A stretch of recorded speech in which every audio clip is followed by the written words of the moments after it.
Hello, everyone. We are here today with Oana from the founder and CEO of Sequel. How are you doing today? I'm good. It's good to be here. Awesome, awesome. And where are you located out of? I'm in San Francisco Bay Area. Okay, awesome. Yeah, that's always a happening place to be. Well, thank you so much for taking the time today to chat about why partnerships have been such a big part of your growth strategy at Sequel. Partnerships are something that we're hearing more and more pop up, and at Everflow we use them a lot to grow in many different areas. So whether that's like recommending new publishers to connect with existing advertising partners, or whether that's working with co-marketers like this here, or whether that's working in like the tech integration side of it, we've seen partnerships become a huge part of everything. So we're glad to see that, and we're always glad to talk to marketers who are on the same wavelength as us. So that's great. And so in terms of just real quick getting started with everything, we like to do this as kind of like an icebreaker, and kind of gets people learn a little bit more about yourself. So just a random question for you right off the bat. Which foods do you hate?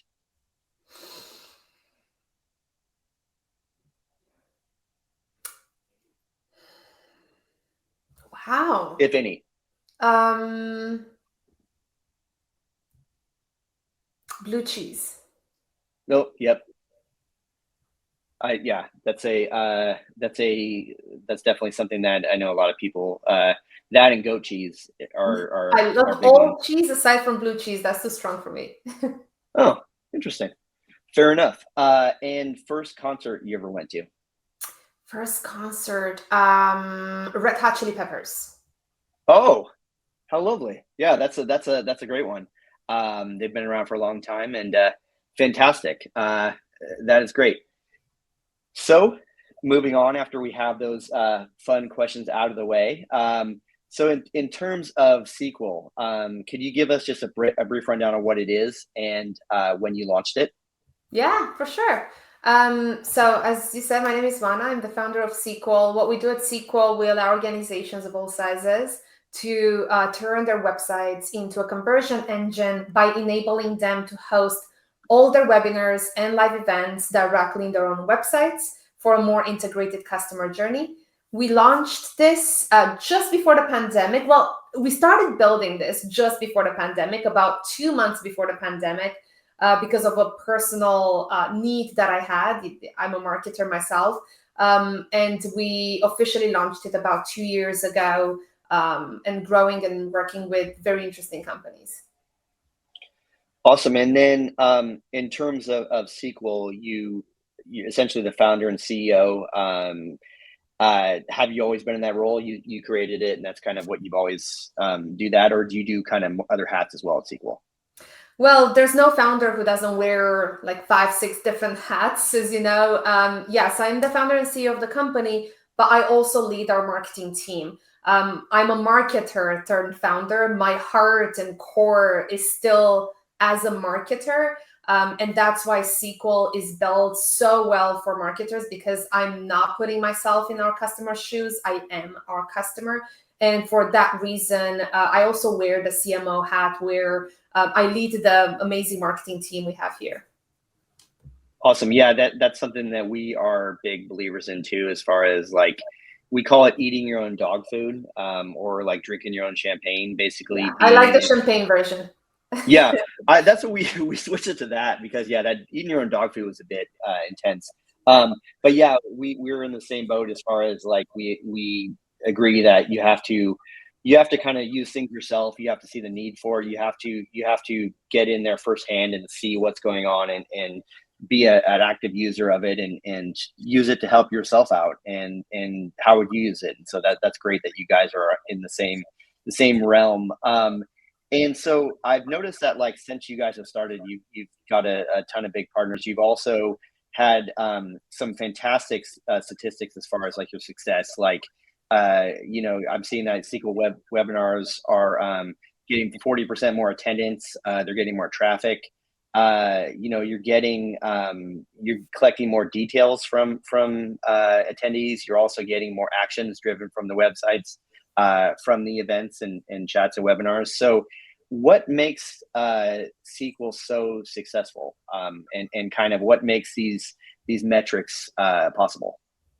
Yeah, going into numbers, I'm a huge numbers fan. And first, looking at the industry, the reason why webinars are so important, everyone's thinking about it, is because they actually are the number one demand gen tool for marketers. 95% of organizations are now using webinars for demand gen across different strategies like partnership strategies, acquiring new customers, doing customer marketing. Even I was listening to a podcast with Jason Lemkin yesterday, and he mentioned that webinars are number two most important strategy for marketers after customer conferences, which I totally agree. I think everyone should connect with their customers at a deeper level, especially right now in the year of efficiency.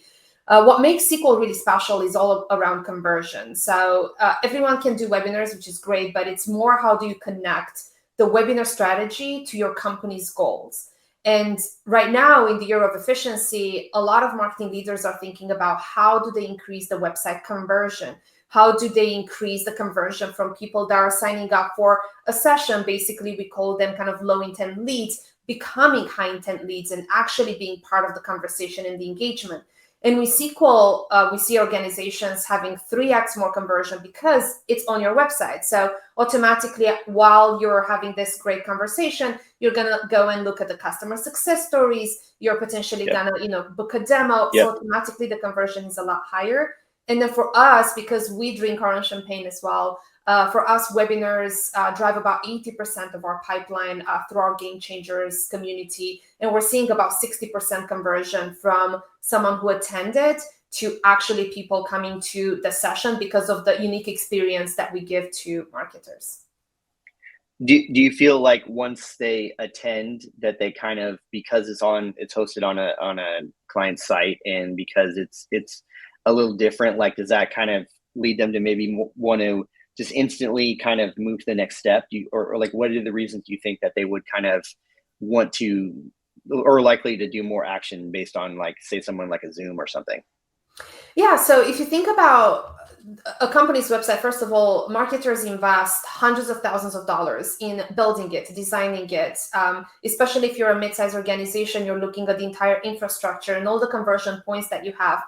And right now, I mean, before SQL, you could do everything on your website. Obviously, you have a Stripe so that you don't let people leave your website. All your blogs are there, your podcasts, all your customer success stories. And the reason you do that is because you want to engage your entire community within your own real estate, which really is the only thing that you can control. You can't control social media platforms. You can't control other mediums. So you can bring everything into your website, all the content, all the call to actions, but the webinars. And the webinars are basically the one tactic where you ask your entire community to spend hours in, but you drive them away to different apps. So you're not able to drive traffic to your website, to have thousands of hours that we actually brought to our customers in there, and give them a natural flow for them to explore everything else your company has to offer. Because let's be honest, how many times you were in a Zoom meeting or a Zoom webinar and then you went to the company's website afterwards? Very rarely. You go get a coffee and you do other things. But if you're there, you're like, oh, this is great. I'm going to sign up. I'm going to read this customer success story. And you can track every single step of the way, in addition to all the on-demand and evergreen solutions afterwards, like SQL AI, creating blog posts from your webinars and so on. And that's why our customers are seeing this increase in conversion. That makes total sense, and it's shocking how many times, I mean, I did it a couple times today even, like how many times you're on a Zoom webinar or similar platform, and after you're done, that's it, because there's not even I don't even think I even see like a next steps or like a thank you page. Usually that's it. And that's such a dead end, and for such something you spent so much time on, it's definitely, like your site, it's definitely a wasted opportunity.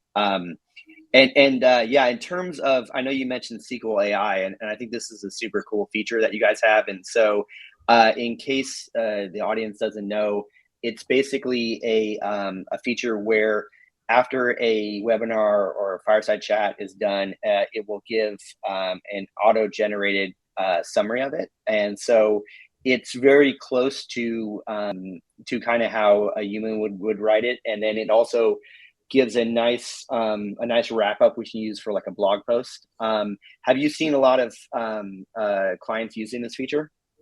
Oh my goodness, yes. It's been like the moment we announced the beta of SQL AI, we had hundreds of signups in 24 hours. And we're just about to launch it in general availability next week. So literally anyone can get started and start using it. And you're right.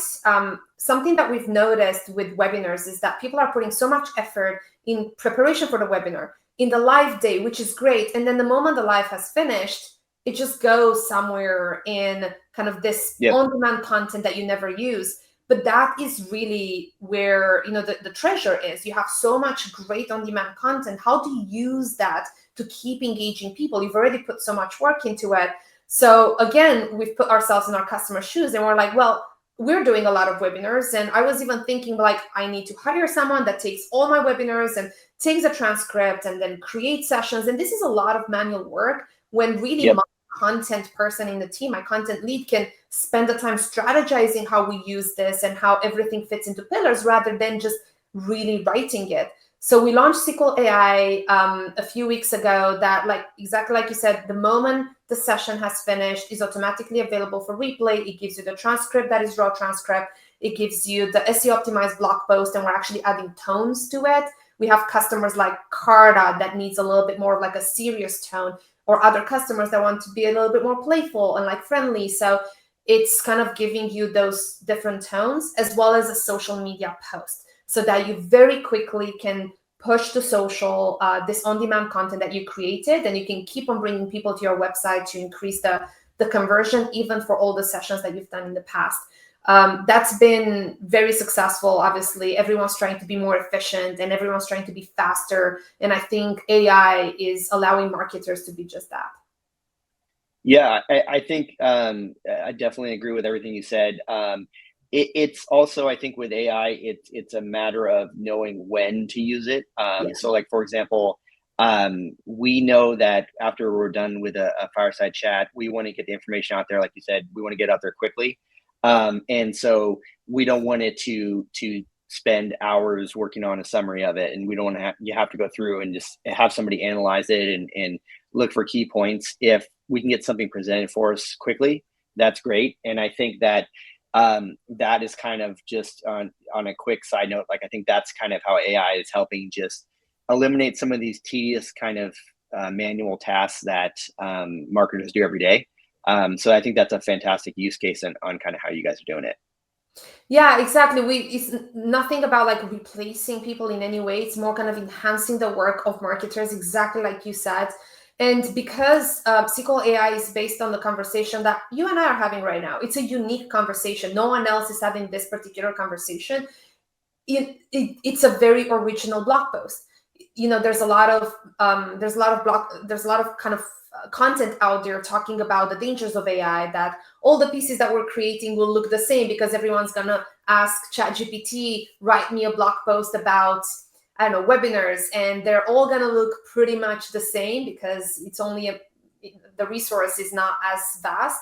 But if you're focusing the AI to create content based on an original conversation, which is like ours right now, that is basically original content, and no one else can have that content. And combine that with some SEO optimization that you put in your blog post and cutting it in the different ways that you want to have it, that's basically gold. That's a lot of content that you can spin up in a very cost efficient and timely manner way. Yeah, that's a fantastic way to think about it, because even though it is artificially assisted, it is something that it is original content at the start. So you're getting more original content out there, so that makes total sense. And I can see definitely why that's an awesome value add for sure. And so kind of switching gears a bit. So being that you guys are a relatively early stage startup, and you guys have been getting traction, what personally is like your number one priority that you guys are working on right now? Yeah, it's so we've been building, like I mentioned, like we launched about 2 years ago, and I think that we went through a variety of kind of stages. And now we're at the stage where we build our sales and marketing motion. We have some incredible customers, and we add a lot of value to our customers. So we're using a lot of the feedback that we get from our customers and using that to acquire new customers and also educate the market. So the number one thing that we're working on right now is obviously customer acquisition, and then it's of course company growth. In addition, of course, to the product, we're very, very kind of product orientated in the way of like we really care about what we're building. We're working so closely with our customers to build the right thing that will always be the core of our company. But now at this level, at this stage in our company growth, we're very much focused on acquisition channels and kind of building this growth engine between sales and marketing teams. Awesome. And then in terms of, I know you covered the acquisition. Who are your ICPs currently? We sell a lot into demand generation, B2B marketers, mostly demand gen, as well as marketing leaders, VPs of marketing, and CMOs. The reason why we sell more into demand gen and marketing leaders is because these people have the holistic view of their marketing strategies, understanding not just, hey, I need to put together a webinar, but really understanding where the webinars fit in the entire ecosystem. And also because it's embedded on the website, it's all about thinking about the website traffic and conversion, which right now is top of mind for a lot of marketing leaders because they're getting more out of the dollars that they're putting in. And also the webinar strategies for us is a company-wide strategy. So it's not just someone doing webinars, but how does that impact partnerships? How does that impact the way, branding and thought leadership? So really, we're working with demand gen and marketing leaders, companies of all sizes, small all the way to enterprises, but probably mid-market is our sweet spot. Okay, yeah, it's interesting that you mentioned the context in terms of like, why are you doing this? Like, why are you doing a webinar? And people that get that. And I think that it definitely leads into what you guys do so well because it covers, you guys are thinking about, what's going to happen, what you can do with a webinar, how it fits in the overall picture, as opposed to these other platforms, which are just host it and then that's it. And I think, yeah, that makes a ton of sense as far as like who you guys would target, because that is something that they have to be marketers who are considering the big picture. And so, yeah, you definitely, that definitely makes sense for sure. Yeah. Awesome. And then I was going to say, in terms of, you mentioned, as far as who you work with, and kind of how you've been growing. So why is partnership strategy such an important thing at SQL?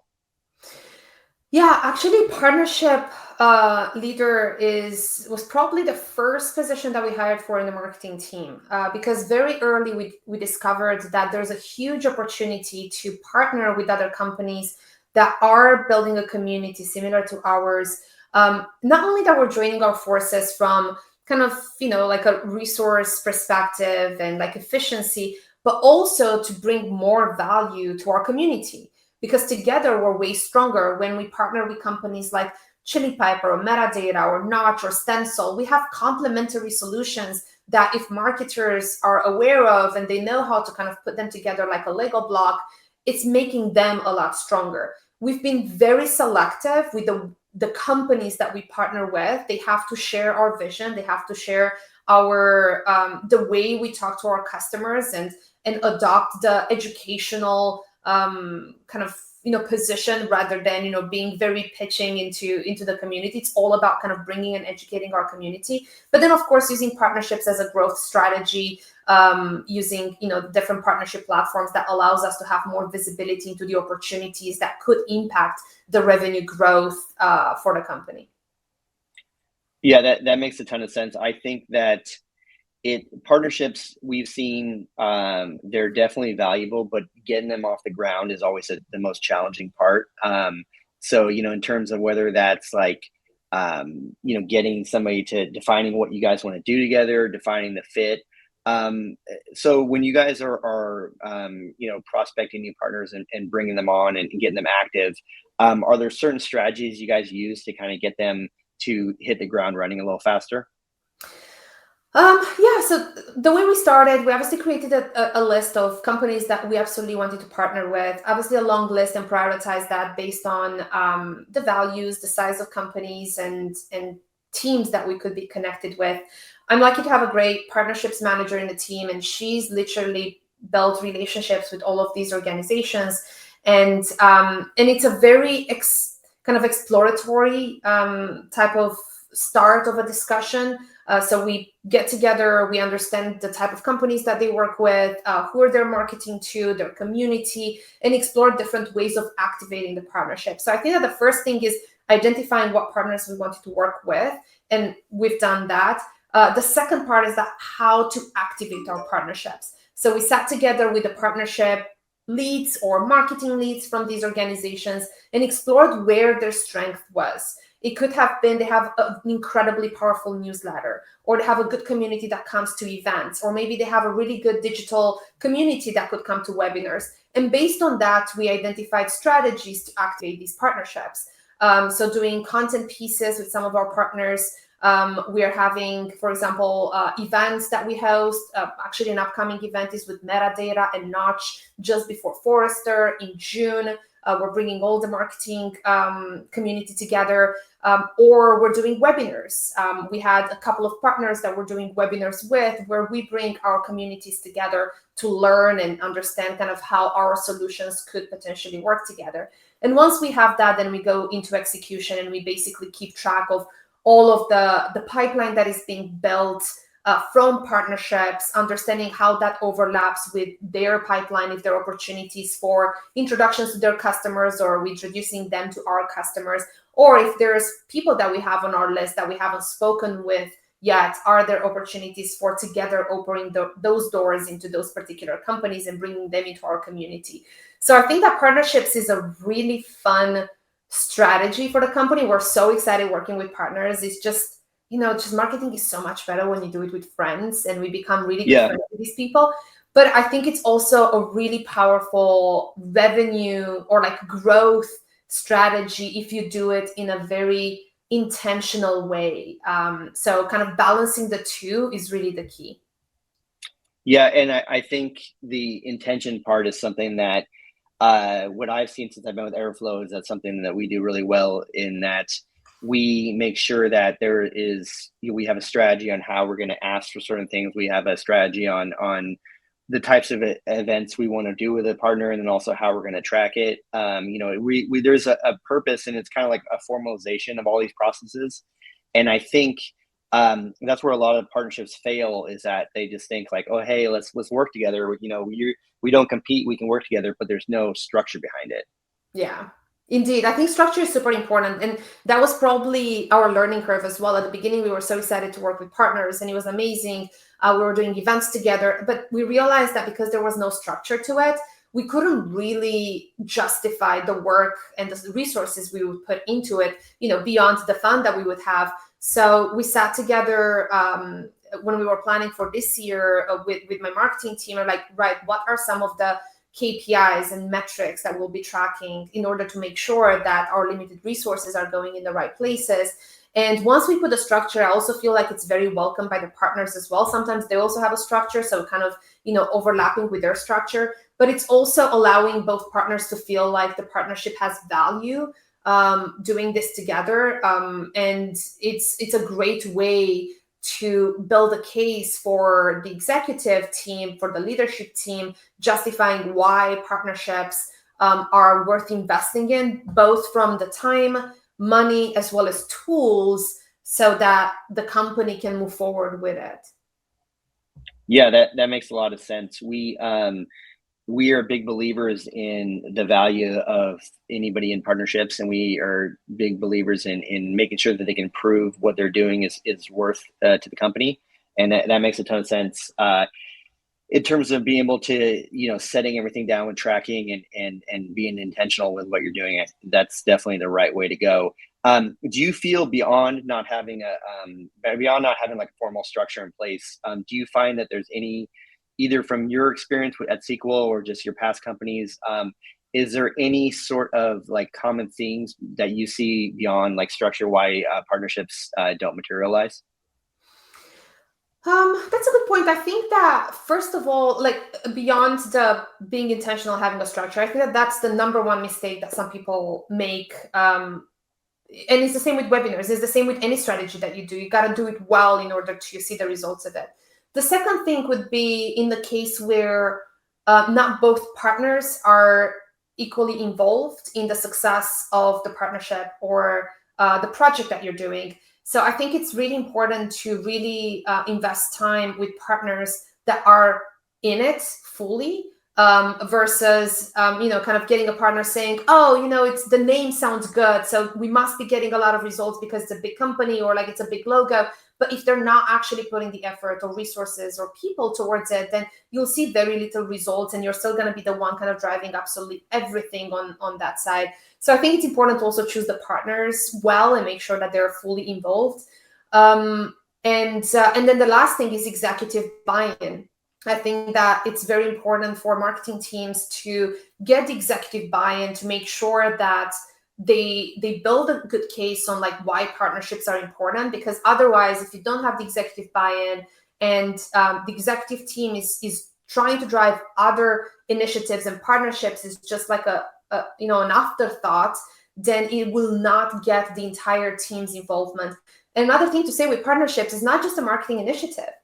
Partnerships is an entire organization initiative. Obviously, it's driven by marketing, but then you should have sales that is looking at their sales pipeline, and they're looking, right, out of my 200 people in the sales pipeline, who from these can we activate with our partners, and can we invite to different events or produce content with our partners?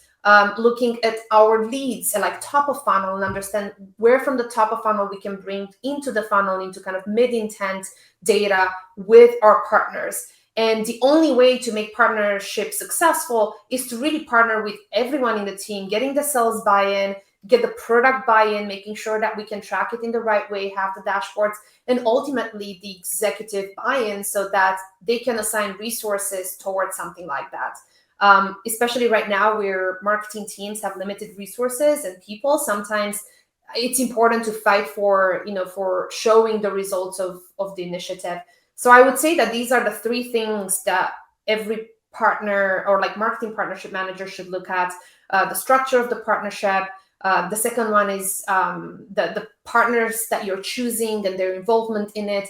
And then the third is the entire organization buy-in. Awesome. Yeah, that is basically in line with everything we do here at Everflow. And you mentioned too getting sales involved. I think that's a huge thing that a lot of businesses don't do. We right now, if there is a webinar coming up or a chat that relates to a prospect type, our sales team will send out a note saying, hey, we see you're in this industry. We're doing a chat on it. Here's the information. Here's the SQL link. And so, yeah, it's a great way to tie in and get sales more involved. And that totally is, I think that definitely is the right way to do it. In terms of kind of, once you have a formal structure in place and once you have buy-in and you have intention, one thing that everybody always wants to know when they have webinars is like, how do you get people to show up? How do you get more attendance? Like, do you have any besides using a platform that is more connected and more integrated to all of your marketing channels, like what suggestions would you have for a business to gain more attendees to their webinars or fireside chats? Yeah, it's a good question. I get this all the time from other marketers. First of all, is patience. If you just kicked off the webinar series with your partners or not, it takes time to build up that fellowship and like bring people into your webinars. If at the first webinar that you have 3 people show up, that's fine. The next one's going to be 10 people. Then the next one is going to be 50 and 100. And it just builds up like that.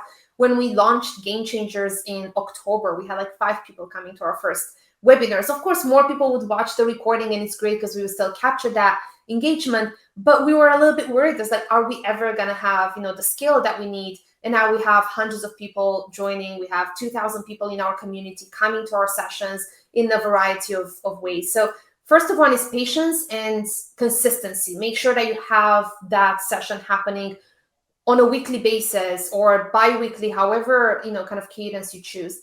The second thing is activating your partners for kind of co-marketing and promotions. But make it easy for your partners to do that. It depends. Like if you're the one leading the webinar and the series and you're inviting your partner to be part of it, make sure you have the assets ready and say, hey, partner, these are the assets that we've created. This is the kit. This is even a blurb on social that you can use in order to activate it in your community. We know you have a newsletter. Do you mind putting this in your newsletter so that we can bring everyone in? And make it in a way where it's worthwhile for your partner as well. In some instances, partners choose to share attendee list and say, hey, if we're doing this equally, if we put equal effort in something like this, let's share the attendee list so that we can all benefit from like this engagement that we brought with the community. Other times it might just be kind of a one-sided and it's fine, but as long as, kind of the awareness is still built in there, there's brand recognition, there's mention of both services. And then the third thing, I think it's all about like little tactics, like how do you activate your website that when someone comes into your website or any page, have a little pop-up that says, hey, we have this webinar coming up on Thursday or Friday. Make sure that you sign up for it. Mention it in some of the blog posts that you're doing as part of your social so that you can bring people in. And SQL now has just introduced like full calendar placeholders that basically once someone signs up for it, when you book a flight, it automatically comes on your calendar. We have this coming up next week where it basically puts it on someone's calendar. So you're not waiting for the email to remind you or to click a link to go on the calendar. It automatically places it in there. And this kind of increases the attendance rate of the people who've registered. But it's a long game. You're not going to put a webinar together and automatically thousands of people will come. If you do, I want to hear from you. I think it's amazing. But it's all a matter of like building it up and activating the community to share it and create some messaging that allows people to to kind of be part of it and share it with their peers. Yeah, that's fantastic. I think that it definitely is. That definitely is the right way to go about it, and getting having out everywhere, getting the co-marketers, if you're working with them, to share it and promote it and showing them how to do it and making it easy is always huge. And I guess in terms of other things as far as like boosting attendance, or and basically launching your webinars. So there's always kind of like different things that we see with like hooks, whether that's like a wacky title, whether that's somebody giving away something. Have you ever seen any sort of like unconventional topics that have worked well for getting more webinar attendance? Yeah, I do think that the title matters. I think that it's important to, first of all, get a guest that can bring in the personality or like someone that has, some authority in the industry. Choose a title that is a little bit more kind of intriguing in certain instances. Another thing that we noticed is not necessarily calling it a webinar. So you can call it like a live session, a fireside chat, an AMA, depending on the type of your session. And then the third thing is do something that only those who attend live can have access to. Something that we haven't done, but we saw a great customer of ours do, Sophia Morosa, if you know her, Nasty Gal, she was incredible at activating her community by allowing, if you would attend her live session, the business class, she would give you access to a kind of a resource list of tools and best practices, but only if you would come live to the session. And by creating this thing of like, hey, if you're coming in live for the session, engaging with our with our guests and in the live environment, you'll have access to certain tools and resources that no one else will have later on. Another thing that can be done, obviously with SQL, from like this live session, we can turn into a networking straight away that we've seen very useful is if you can get some like a guest who has a really good reputation. You can say, hey, you can, after the session, if you're coming live, you can talk to this person in the networking hub for 10 minutes and you can ask directly your burning question. So you're actually telling people that they can start building a relationship with someone that otherwise would be very difficult to kind of form a relationship with. And that's also a driver for people to come to the live session. But another thing I would say is don't be afraid to allow your sessions to also be available for on demand. If people can't come to the live session because they have a family commitment or like a work commitment, that doesn't mean they're any less engaged with your brand. So allow these people to come and watch the on-demand later on. You can choose to have it gated and kind of get people to put in their name and email address to collect those leads, or ungated if you want people to consume content without any friction. But you can still track this engagement. You can still see that Mark has not come to the live session, but he's watched you on demand, and that is still very much high intent. Just because he couldn't make it on that particular day of the week, that doesn't mean he's not engaged. So I would say that as much as a live session matters so much, as a marketer, don't forget to activate the on demand as well. Yeah, that's a great point. There's a lot of kind of hype about like, oh yeah, we had so many people show up to our webinar, and we had such a great attendance and our numbers are growing. But like in the end, the point of all these things is to generate more business, generate more revenue. And so if you're getting less that show up to the live session, but you're getting people downloading your replays, you're getting people responding to your replays, that still is valuable. Totally. Awesome. And in terms of, we talk about strategies in getting, more people to attend webinars and chats and things like that. So we work a lot with, and I'm sure you do too, with different CRM mapping tools. So basically something like a Reveal or Crossbeam where, you can go in and you can find overlaps in terms of audience and market to both them once both kind of companies agree to share their information. And so have you seen any companies doing that, like on your end, like having great success using these kind of CRM tools? Yeah, we use it ourselves. We use Crossbeam. Actually, Bob Moore was a guest on our webinar series, Game Changers, a couple of weeks ago, and he's fantastic the way he built the platform to really facilitate these interactions and really elevate the the value of partnerships. So we use Crossbeam with a lot of our partners to identify like pipeline and levels of engagement that we have with them. That's awesome. Yeah, I think that it's not to go on like a Crossbeam or in Reveal tangent, but I think that it's such an interesting technology because what it does is it allows you to quickly make connections and give an intention, like we were talking earlier about a process and get it started versus the theory of it saying like, oh yeah, we should all get our partners together, or we should connect, and this is just a direct way to do it. So we found it to be incredibly valuable, and that's awesome that you guys use it as well. Yeah. Cool. And then in terms of we mentioned the SQL.ai stuff earlier. Are there any other features that you guys have coming out that you're most excited about? Ooh, that's a good question. I can't tell you everything that's coming out just yet. We have some things that we're cooking under the hood, but yeah, SQL AI is probably kind of one of the biggest features that we've released. We have integrations with a lot of the MarTech tools, so Marketo native Marketo integration, HubSpot integration, and we're taking this to the next level, enabling marketers to really track not only the fact that someone registered or attended, but even how long they've stayed in the session, because it's a huge difference between someone who just watched for 2 minutes versus someone who engaged for an hour, and enabling them to build automations based on that, as well as understanding like acquisition channels. So in the dashboard, we'll be able to tell you that these people came to this webinar from social, or like your partner, it could be a partnership like UTM code, where you can put different UTM codes and understand where those people are registering, and really giving more data and more power to marketers. So that's kind of one part of it. And then the second other features that we're excited about is all about engagement as well. So we have obviously our production studio where you can do Simulive and put presentations, but enabling for higher collaboration for presenters and hosts on the stage, where you can manipulate videos and presentations together in a much smoother way, combined with engagement from the audience, like reactions that we just introduced, and a few other like polls and Q&As that we wanna bring to life in a much more elevated way. These are some of the things that we're focused on right now, in addition to others that we'll be revealing at a later date.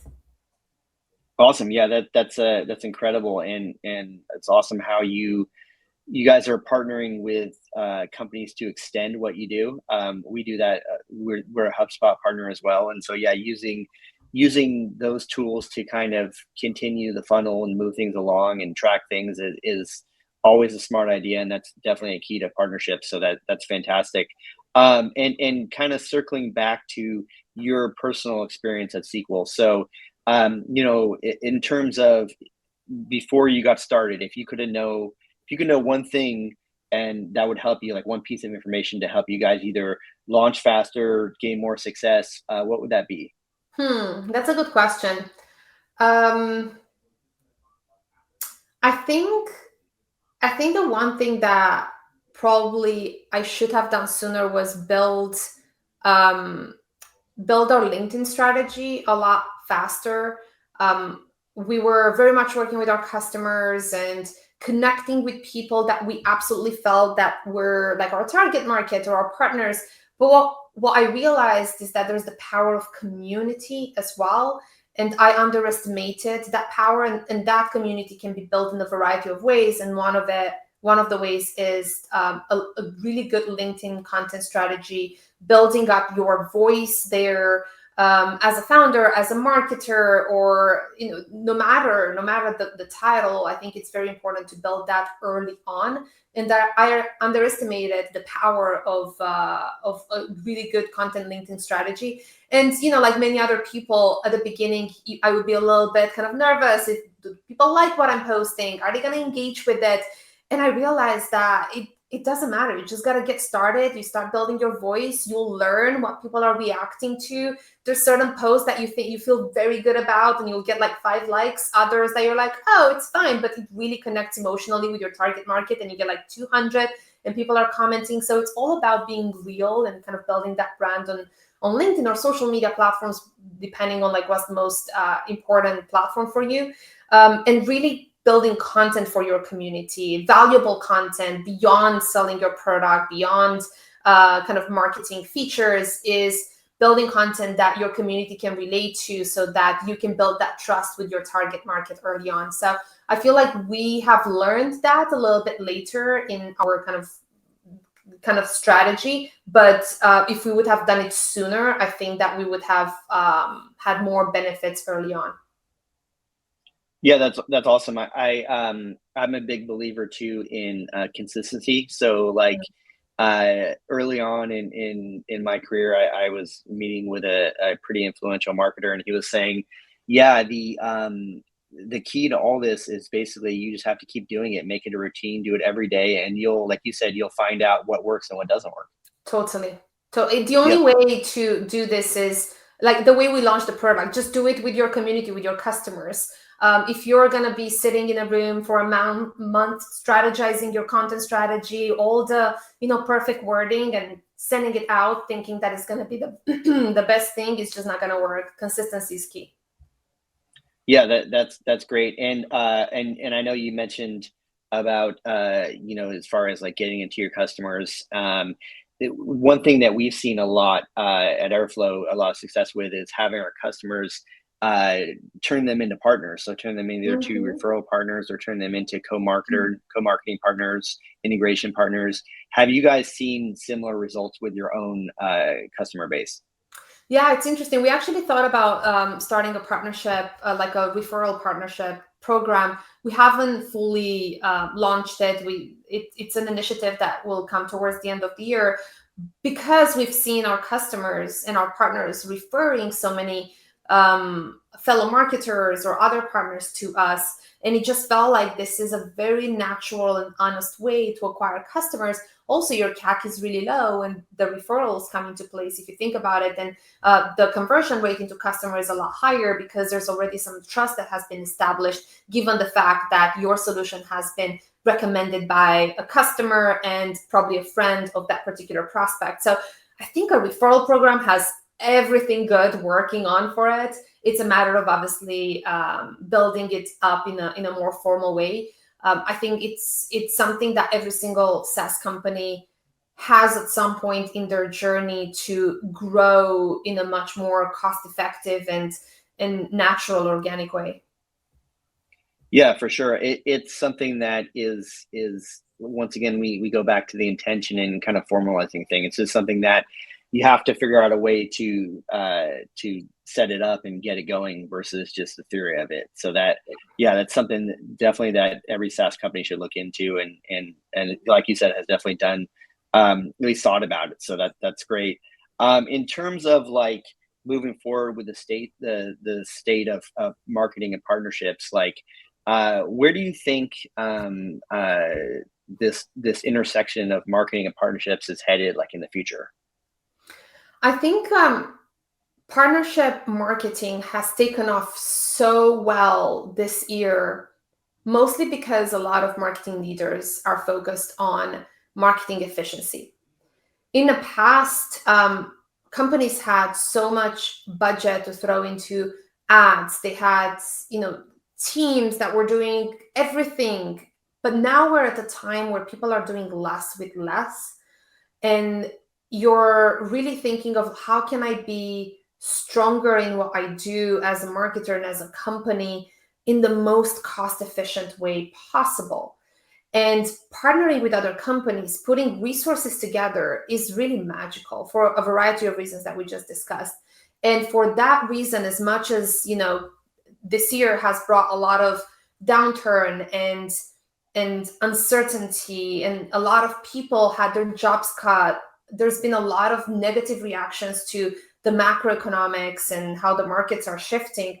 There's also some silver lining on strategies and things that have come out of it. For example, efficiency fosters more creative ways to do marketing, and partnerships is one of them. Or doing, like, looking at your website conversion and really kind of putting a lot more focus into something that you absolutely cannot live without as a company. You need your website, you need that to happen.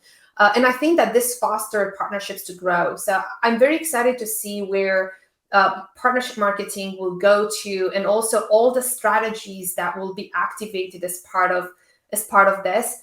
And I think AI also is going to be a really beautiful tool that a lot of people would use, obviously beyond SQL AI, but just AI in general, creating a lot of synergies between partners, creating content together, and making teams a lot faster and activating a lot of these strategies.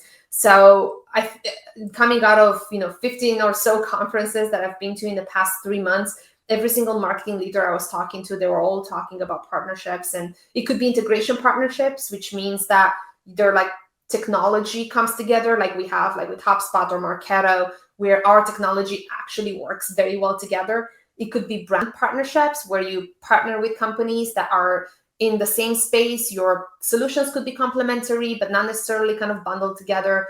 And then there's the influencer partnership. I think B2B influencers are taking off at a much higher pace. There's influencer strategies have been common in consumers, but now just recently in B2B has started to take off.